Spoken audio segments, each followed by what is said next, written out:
Bonsoir tout le monde. Je bénis une fois de plus le Père parce qu'en réalité, notre Père est celui qui est. Et il y a ces passages des Écritures qui disent clairement que les cieux et la terre passeront, mais sa parole ne passera point. Et moi, personnellement, quand on contemple cet héritage à laquelle le Père nous destine tous, on réalise que nous sommes appelés à ne point disparaître. Donc, je loue le Père pour ce cantique qui me galvanise davantage dans ma marche, conformément aux instructions que je reçois de mon maître. Donc, nous allons passer à ce moment d'exhortation. En réalité, l'exhortation qui va être faite est étroitement liée au thème que nous allons aborder, dans la repentance.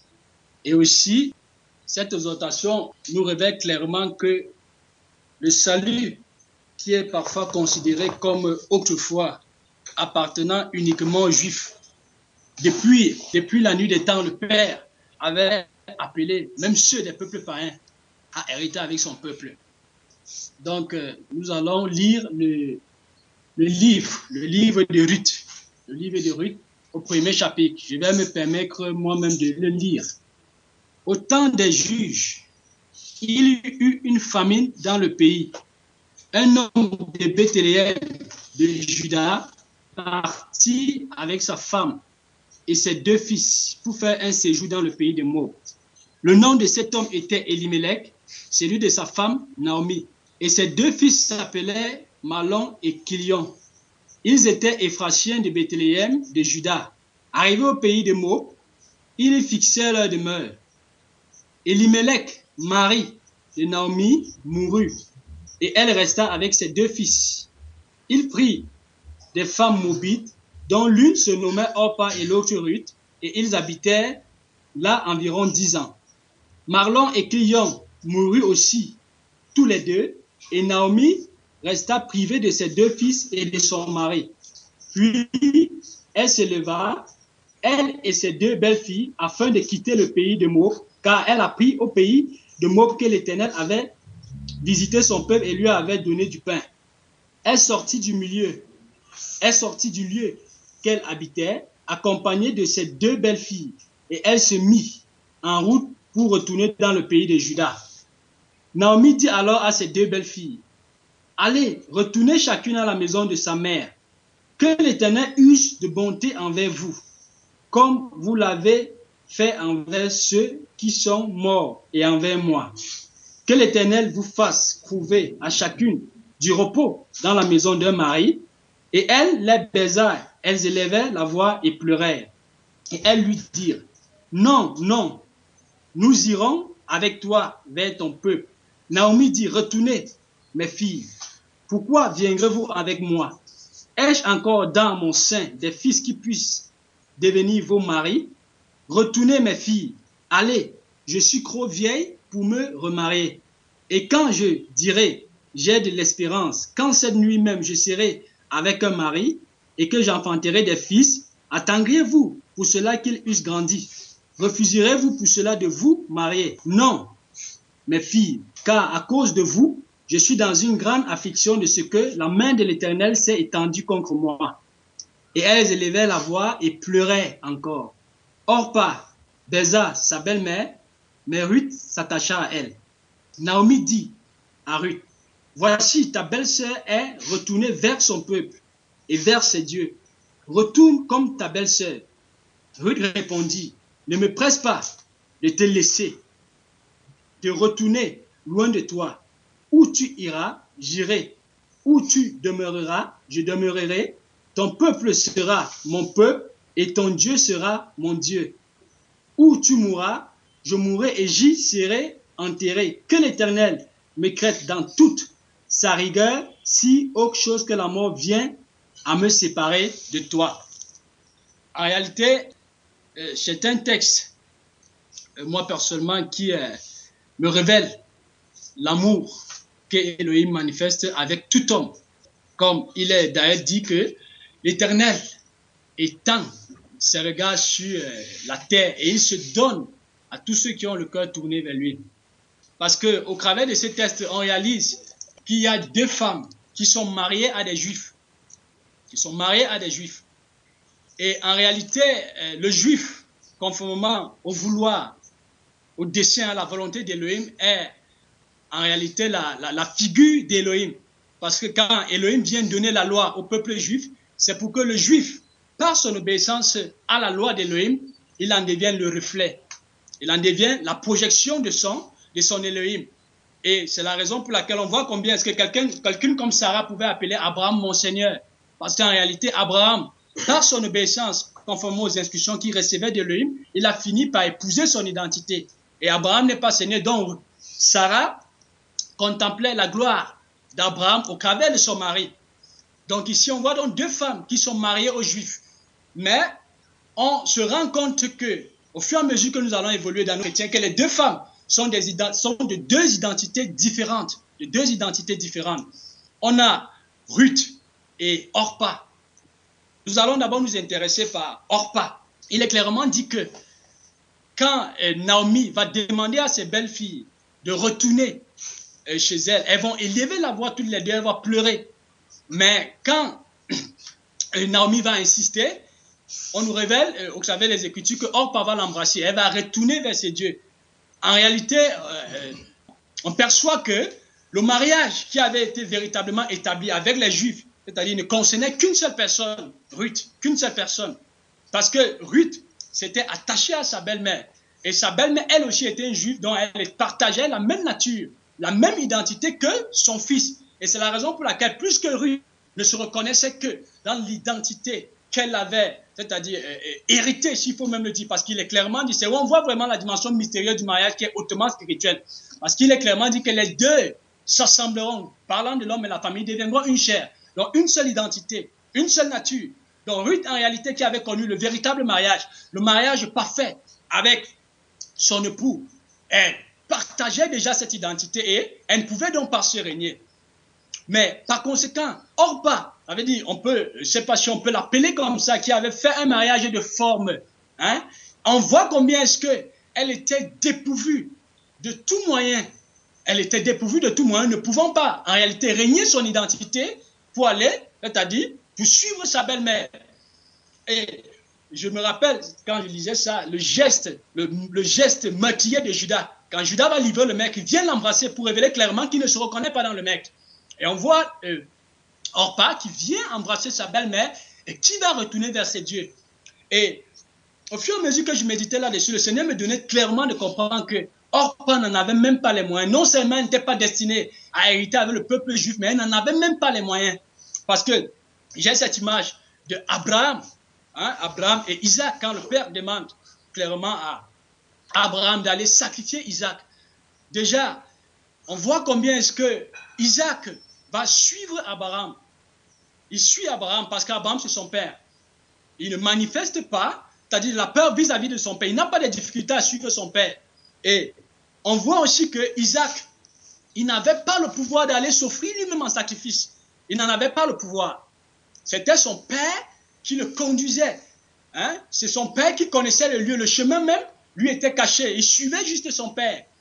Ça nous donne de comprendre en réalité qu'il n'était vraiment pas possible pour Ruth, plus qu'elle ne se reconnaissait pas dans cette identité juive, conformément à l'homme qu'elle avait épousé. Il était donc impossible pour elle qu'elle puisse véritablement s'attacher à sa grand-mère dont l'identité était incarnée au sein de sa belle-mère, quoi. Et c'est où on réalise combien est-ce que les paroles de notre mère sont profondes. Car le Maire dit clairement que nul ne peut venir auprès de moi si ce n'est le Père qui l'attire. Si ce n'est le Père qui lui donne les moyens, qui lui donne le pouvoir. Parce que quand notre mec lui aussi vient, on voit combien est-ce que notre mec est fidèle aux instructions qu'il reçoit de son Père. Justement parce qu'il est l'émanation de son Père. Il est né de son Père. C'est la raison pour laquelle, au travers des événements, quelles qu'en soient les voies par lesquelles le Père le menait, il ne manifestait pas de l'hostilité vis-à-vis de lui. Et bien même quand notre mère va se lever au-dessus de toutes choses où il devient la parole faite chair, il vient appeler les disciples. Il appelle les disciples, c'est-à-dire les personnes au travers duquel il discerne clairement qu'ils vont le suivre. Les personnes, on peut dire, qui étaient de la même nature que lui. Les disciples ne s'interrogent pas de manière fondamentale sur le fait qui devaient, c'est-à-dire abandonner ceux qui les occupaient pour suivre le maître, malgré le fait que, tout comme Isaac, ils ne percevaient clairement pas l'aboutissement de la raison pour laquelle le maître les arrachait, le maître les appelait. On le voit de manière claire. Et le maître même, quand il va falloir qu'il parte, il va dire à ses disciples que vous connaissez le chemin. Thomas va lui dire que nous ne connaissons pas le chemin, mais il dit que moi je suis le chemin. Donc le maître sait clairement que, conformément à l'identité de ses disciples, qui est liée à la sienne, les disciples sont appelés à percevoir la voie, le chemin qui mène au salut. Donc ça nous donne en réalité de comprendre que Ruth, elle avait ses moyens parce qu'elle avait véritablement épousé l'identité juive. Par contre, Orpah n'avait pas les moyens. Et le maître disait clairement que mes bébés entendent ma voix et elles me suivent. Elles ne suivent point la voix de l'étranger. Et quelque chose de merveilleux, c'est-à-dire dans ce passage, c'est que l'on réalise combien est-ce que Elohim se sert, il se sert de Naomi pour éprouver l'amour des deux. Parce qu'il est clairement dit que les deux au départ vont élever la voix, elles vont pleurer. Mais l'autre va céder, elle va succomber. Parce qu'il n'y avait vraiment pas cette relation de mariage, dont le fondement et l'amour qui avait franchement été établi, pleinement été établi avec son époux. Et au terme de l'épreuve, elle va succomber. Mais par contre, Naomi, on voit que on voit clairement que Ruth, au fur et à mesure qu'elle a éprouvé son amour, ses convictions, son attachement pour ce qu'elle croyait que vrai, pour elle, s'affine davantage. Et on réalise que c'était des personnes qui annonçaient en réalité la bénie de notre mère. Parce que notre mère, en réalité, est l'accomplissement de tous ces passages-là. Et elle va clairement dire à sa belle-mère que si autre chose que la mort me sépare de toi, que l'Éternel me traite dans toute sa rigueur. Donc, en réalité, le but des épreuves, Père me donner comprendre que le but des épreuves, les épreuves ont pour but alors pour objectif d'accroître davantage nos convictions dans la vérité, de parfaire notre amour. Et ça se voit clairement avec quelqu'un comme David. Parce que quand David était éprouvé, étant poursuivi par Saül va demander à David d'aller lui donner 100 prépuces. Je ne sais pas si c'est des Philistins. En réalité, Saül avait l'ambition de décimer David, de détruire David. Mais on se rend plutôt compte que David croissait.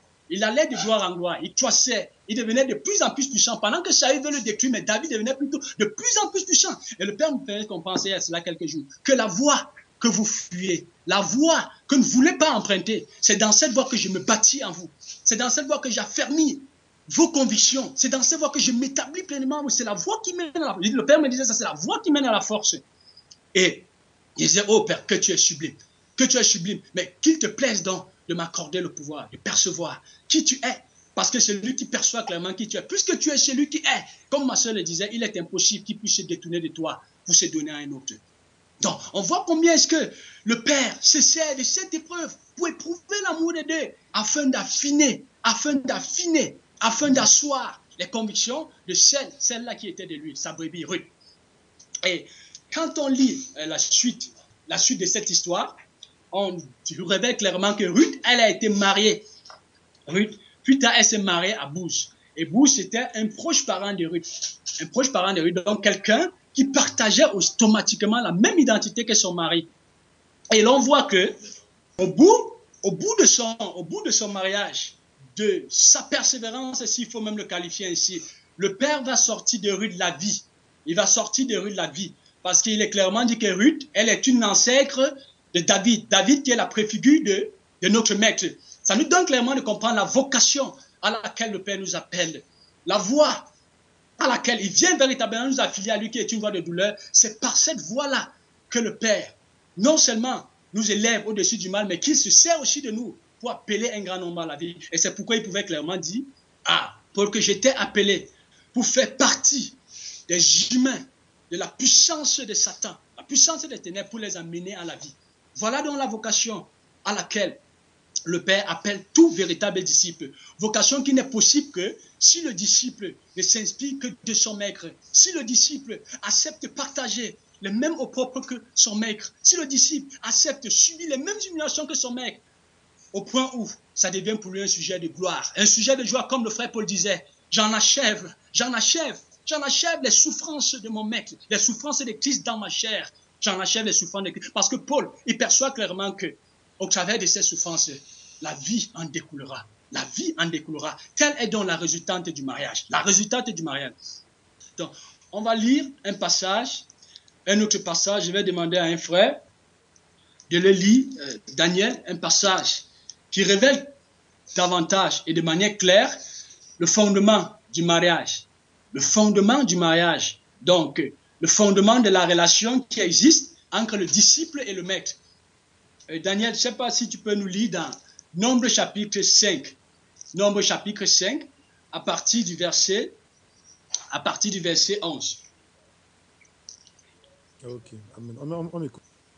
Nombre chapitre 5, à partir du verset 11. Nombre chapitre 5, à partir du verset 11. Donc, verset 11. L'Éternel parla à Moïse et dit, 12. Parle aux enfants d'Israël, et tu leur diras, si une femme se détourne de son mari et lui devient infidèle, 13. Si un autre a commerce avec elle, et que la chose soit cachée aux yeux de son mari, si elle s'est souillée en secret, sans qu'il y ait de témoins contre elle, et sans qu'elle ait été prise sur le fait, 14. Et si le mari est saisi d'un esprit de jalousie et a des soupçons sur sa femme qui s'est souillée, ou bien s'il est saisi d'un esprit de jalousie et a des soupçons sur sa femme qui ne s'est point souillée, 15. Cet homme amènera sa femme au sacrificateur et apportera en offrande pour elle un dixième d'épha de farine d'orge. Il n'y répandra point d'huile et n'y mettra point d'encens, car c'est une offrande de jalousie, une offrande de souvenir qui rappelle une iniquité. 16. Le sacrificateur la fera approcher et la fera tenir debout devant l'Éternel. 17. Le sacrificateur prendra de l'eau sainte dans un vase de terre. Il prendra de la poussière sur le sol du tabernacle et la mettra dans l'eau. 18. Le sacrificateur fera tenir la femme debout devant l'Éternel. Il découvrira la tête de la femme et lui posera sur les mains l'offrande de souvenir, l'offrande de jalousie. Le sacrificateur aura dans sa main les eaux amères qui apportent la malédiction. 19. Le sacrificateur fera jurer la femme et lui dira, si aucun homme n'a couché avec toi, et si, étant sous la puissance de ton mari, tu n'étais point détourné pour te souiller, ces eaux amères qui apportent la malédiction ne te seront point funestes. 20. Mais si, étant sous la puissance de ton mari, tu t'en es détourné et que tu te sois souillé, et si un autre homme que ton mari a couché avec toi, 21. Et le sacrificateur fera jurer la femme avec un serment d'imprécation et lui dira, que l'Éternel te livre à une malédiction et à l'exécration au milieu de ton peuple, en faisant dessécher ta cuisse et enfler ton ventre. 22. Et que ces eaux qui apportent la malédiction entrent dans tes entrailles pour te faire enfler le ventre et dessécher la cuisse. Et la femme dira, Amen, Amen. 23. Le sacrificateur écrira ces imprécations dans un livre, puis les effacera avec les eaux amères. 24. Et il fera boire à la femme les eaux amères qui apportent la malédiction, et les eaux qui apportent la malédiction entreront en elle pour produire l'amertume. 25. Le sacrificateur prendra des mains de la femme l'offrande de jalousie, il agitera l'offrande de côté et d'autre devant l'Éternel, et il l'offrira sur l'autel. 26. Le sacrificateur prendra une poignée de cette offrande comme souvenir, et il brûlera sur l'autel. C'est après cela qu'il fera boire les eaux à la femme. 27. Quand il aura fait boire les eaux, il arrivera, si elle s'est souillée et a été infidèle à son mari, que les eaux qui apportent la malédiction entreront en elle pour produire l'amertume. Son ventre s'enflera, sa cuisse se desséchera, et cette femme sera en malédiction au milieu de son peuple. 28. Mais si la femme ne s'est point souillée, et qu'elle soit pure, elle sera reconnue innocente et aura des enfants. Amen. Amen. Amen. On voit réellement au travers de ce passage toute l'impérativité de la fidélité de l'épouse vis-à-vis de l'époux ou alors du disciple vis-à-vis de son maître. Parce que il est clairement dit que la femme devait avoir un comportement qui ne devait même pas éveiller des soupçons à son mari. Elle devait avoir un comportement qui ne devait même pas éveiller des soupçons à l'égard de son mari. Et là où la souveraineté de notre Père ou alors de notre Mère se révèle, c'est qu'il est clairement dit que l'homme, même si il s'avérait qu'il s'était trompé, il n'avait en réalité pas de compte à rendre. Donc tout revenait, comme on le dit souvent, la balle et tout revenait à la femme. Tout revenait à la femme de se donner les moyens, des possibilités, afin que son mari ne puisse véritablement pas éveiller, des soupçons vis-à-vis d'elle. Et pendant que je parcourais ces passages, je réalisais combien est-ce que le Père, il est juste. Le Père, il est juste. Parce que quand on voit des unions dans le monde, ce qu'on appelle mariage, en réalité, la résultante d'un mariage, ou bien alors le produit d'un mariage, c'est la vie, c'est la naissance d'un enfant. Et très souvent, quand les humains se mettent ensemble, et qu'il arrive parfois que la femme est stérile, ou bien que la femme n'accouche pas, on va le dire comme ça, quand la femme n'accouche pas, l'homme porte très souvent les regards vers d'autres épouses qui pourront lui donner une progéniture, donc qui vont lui assurer une progéniture. Il porte vraiment les regards vers d'autres épouses, parce qu'en réalité, il attend que son épouse puisse être productive, Et au travers de ce passage, on réalise clairement que quand la femme il s'avérait que la femme avait été infidèle vis-à-vis de son mari, elle demeurait stérile. Donc en réalité, l'infidélité, la stérilité en réalité émane de l'infidélité.